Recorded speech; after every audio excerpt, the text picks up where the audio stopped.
Amaze says being unemployed is a vulnerable position. Absolutely.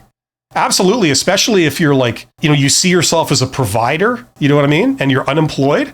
You feel about this tall. A lot of people don't realize until you go through it, like just what it does to you. You know what I mean? For some people, like it's a really big deal. This doesn't get talked about as enough, in my opinion. Some hiring managers pick up on it and make you feel like a toothless dog barking. Stay confident, humble, and avoid discussing salary until there is an offer.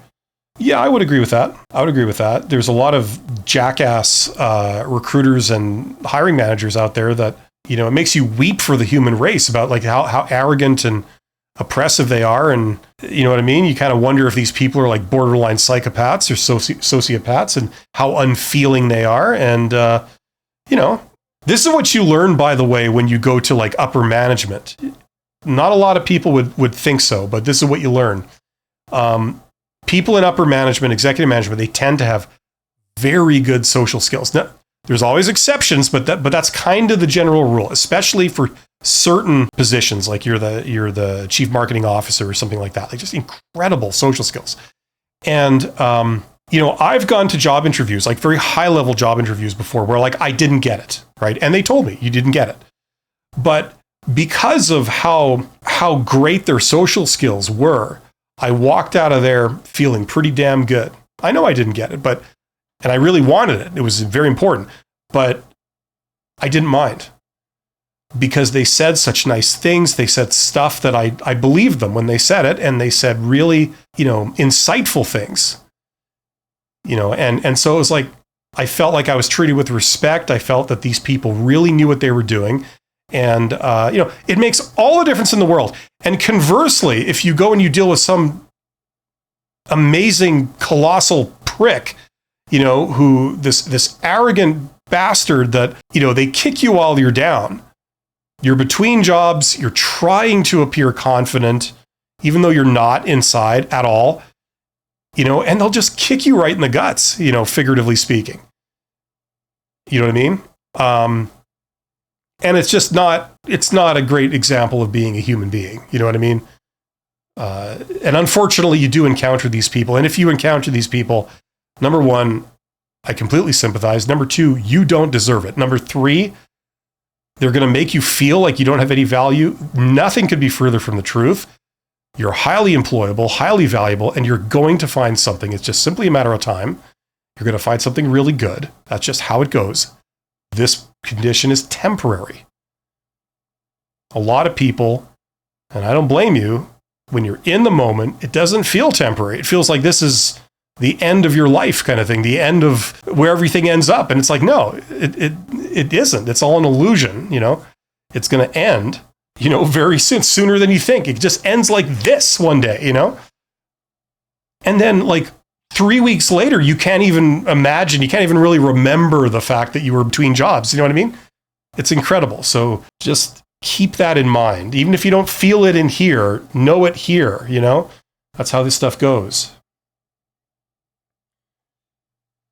If you like what I do here, if you want to learn more with me, check out the courses. I've talked about this one extensively. If you want to get hired in the posted job market or the hidden job market and or both, check out that course. That's where I put all my learning all in one place, okay? And the main source of value, I believe, because it's unique to that course with me, is all the hidden job market stuff. There's tremendous opportunities there. 80% of jobs are not posted.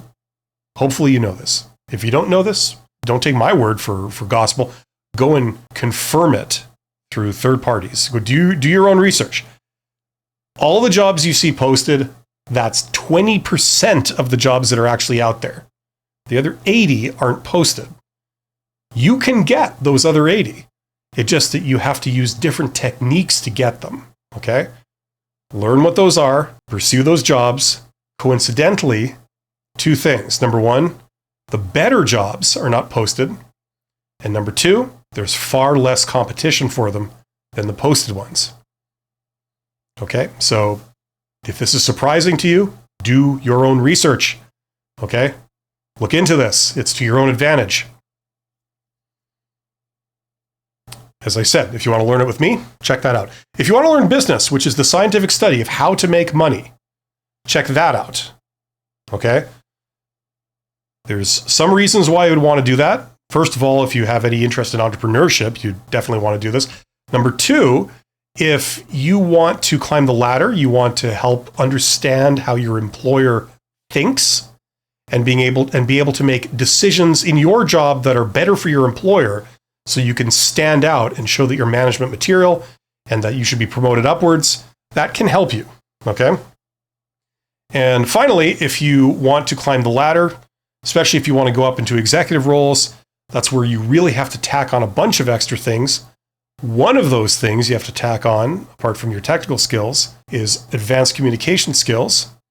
And what I did is I put all the advanced communication skills and tips and techniques that I learned from sort of climbing up and being a CEO, I put them all into that course. So if you are interested in that, check that out.